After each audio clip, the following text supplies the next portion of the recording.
Yo, welcome back to another video, guys. In today's video, I'm talking about affordable 35mm film cameras.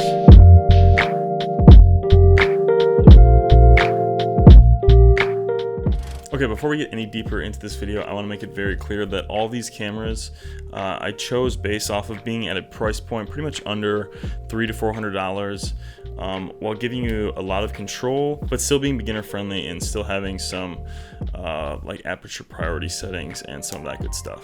So if I missed a camera you really love or feel really should fit into this list, make sure you comment that down below so I can know for future videos. So with no further ado, let's get into it. Okay, first up we have the Canon A1. The A1 is an advanced level SLR 35mm film camera with interchangeable lenses. It was manufactured by Canon Camera in Japan from April 1978 to 1985. It shoots between a speed range of 30 to 1/1000 seconds, plus bulb and flash synchronization speed of 1/60th of a second. Unlike most SLRs of the time, it was available in only one color, all black. The introductory US list price for the body plus Canon FD50 f1.4 SSC lens was $625, but now can be found between $100 to $200. I don't know who had a better day, John Newcomb or me, because his great shots are mine too, with my Canon camera and Canon lenses. A popular alternative would be its consumer sister camera, the AE1. However, these cameras offer less control and come around the same price point. I highly recommend the nicer, more professional A1 over the hipster points acquired with the AE1. The A1 is a historically significant camera too. It was the first SLR to offer an electronically controlled programmed auto exposure mode. Instead of the photographer picking a shutter speed to freeze or blur motion and choosing a lens aperture f-stop to control depth of field, the A1 has a microprocessor programmed to automatically select a compromised exposure based on a light meter input. During the late 1970s and 80s, there were approximately 55 Canon FD lenses available for purchase too. These also included some really interesting and unique lenses, range from a 7.5mm f5.6 fisheye to an 800mm f5.6 telephoto lens. Ultimately, the A1 is a compact professional film camera that will not let you down. Next, we have the Olympus OM2.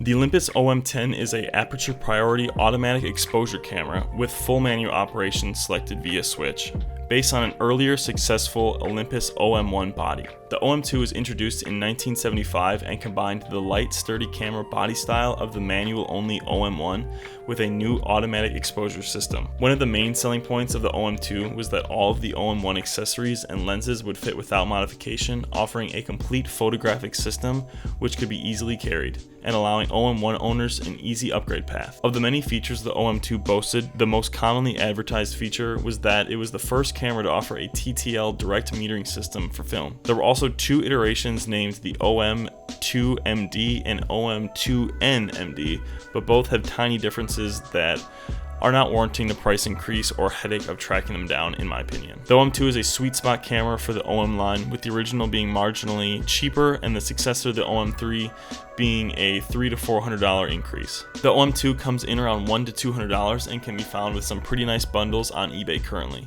I personally think the OM10, OM20, etc. consumer series cameras are pretty nice, especially for a beginner who wants to lean more into more automatic or aperture priority. I literally learned how to shoot 35mm on my OM10 and have a bias towards it, and the beauty of them is that you can find these cheaper consumer ones for only like 40 or 50 bucks, quite the opposite of the hype of the AE ones. Same thing with the A1, the OM2 offers a quality long-term 35mm professional camera that, again, I don't think you'll get sick of it.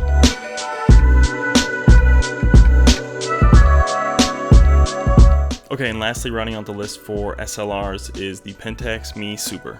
The Pentax Me Super is an electric 35mm SLR and the one that I know the least about, to be quite honest. It is unusually compact, lightweight, and solid. The Me Super is a great little camera with aperture preferred automation as well as manual exposure. The Me Super has a classic look because, well, it is classic. It's a real, actually all metal camera. This camera is just very straightforward and just shoots and really doesn't just get in your way. Both the Pentax Me and this Me Super are smaller and both better than the Pentax K1000, the more popular sister camera. The K1000 is undoubtedly better known, while the Me Super has always been more advanced, smaller, lighter, and just in general, a better camera.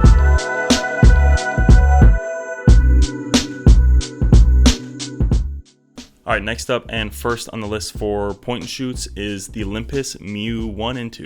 Introduced in 1997, the Olympus Stylus Epic followed a long line of fixed focal length, budget price, consumer level point and shoot cameras from Olympus that have tended to appeal to enthusiasts and professionals who want a camera small enough to fit in a pocket. It is much cheaper than most point and shoot cameras that are popular with enthusiasts today.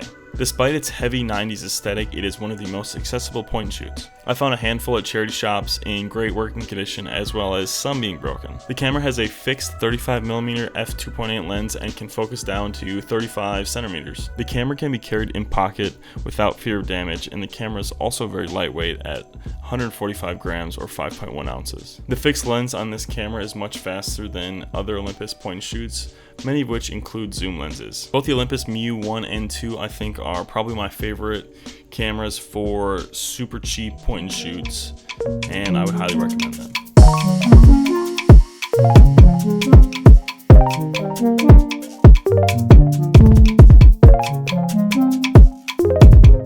And second and last on the list for point and shoots is the Rollei 35. The Rollei 35 is a 35mm miniature viewfinder camera built by Rollei and is certainly not the cheapest camera on this list. The original Rollei 35, when introduced to Photokina in 1966, was the smallest existing 135 film camera. The Rollei 35 series remains one of the smallest cameras after the Minolta TC1. In 30 years, about 2 million Rollei 35 series cameras were manufactured. They came equipped with a Tessar f3.5 40mm lens. I think ultimately this tiny little vintage Rollei would be a great, relatively cheap point shoot that you could squeeze in your pocket and take with you anywhere.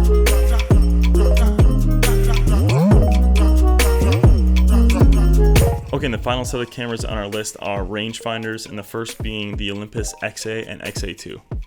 These came out in the 1980s. First there was the XE, complete with manual rangefinder focus, and then the less expensive XE2. Colin has owned the XE2 for a year or so now, and while he doesn't shoot it very much, I definitely see the appeal in this lightweight plastic rangefinder camera. It's super small and you can fit it in your pocket and take it anywhere you want to go. The lens is surprisingly really sharp and creates really nice images despite it being mostly a plastic camera. Kind of the same thing with the Mu 1 and 2. These can be found at charity shops or on local Facebook groups or Craigslist or whatever your local online shops might be, because I think a lot of people don't know that these cameras are actually kind of nice sought after cameras and think that they're just cheap pieces of junk, like many other plastic point and shoots or rangefinders. Ultimately, I think the images you're about to see will speak for themselves in that this camera takes really nice ones, and I think that you should stay on the lookout for these if you're going to any thrift stores or anything like that.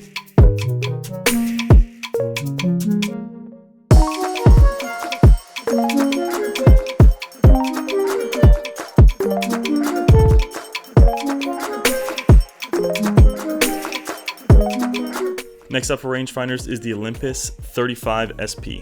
The Olympus 35 SP is a fixed lens mechanical rangefinder camera with a leaf shutter and completely automated program auto exposure, as well as full manual exposure controls. According to Ken Rockwell, the camera is one of the best fixed lens 35mm rangefinders of all time. The photos from it are always sharp and well exposed, and it's always on. There's no need for a power switch. Even at 1/15 of a second, handheld shots are super sharp thanks to its smooth trigger pull and quiet leaf shutter. The Olympus 35 SP just shoots. It looks good, feels good, and sounds good, all with a super fast and sharp f1.7 42mm lens. With its fully automated program mode exposure as well as fully metered manual and a focus tab that flicks instantly with the fingertip, the 35 SP is easy to shoot fast and accurately. The 35 SP stands out for its superb fast lens and fully automated mechanical program exposure, along with a spot leader and full manual controls.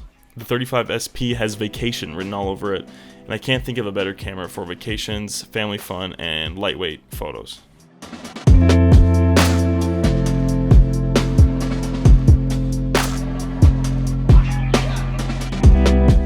Next is the Nikon L35AF.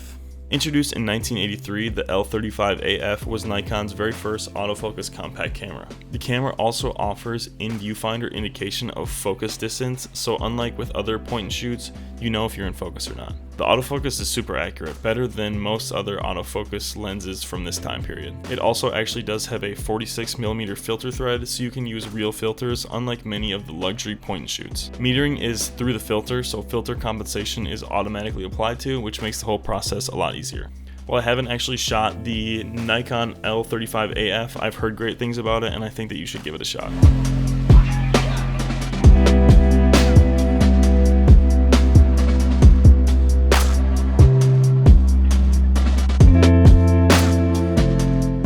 Alright, and finally is the Minolta HiMatic 7S. The HiMatic 7S is an evolution of the original HiMatic from 1962, which was one of the very first Japanese cameras with full auto exposure. The 7S added several important features like full manual control, a faster lens, flash hot shoot, and a more advanced metering system. It was one of the more desirable Japanese rangefinders of the 1960s and sold really well. As a result, this camera still enjoys a positive reputation among collectors and photographers alike. Its size is definitely something that prevents it from being pocketable, but despite its larger size, everything about the camera is well balanced and taken account for. Same thing with the Nikon. I actually haven't shot this, but one of my friends uses this as his primary 35mm camera, and he has no complaints and really loves it.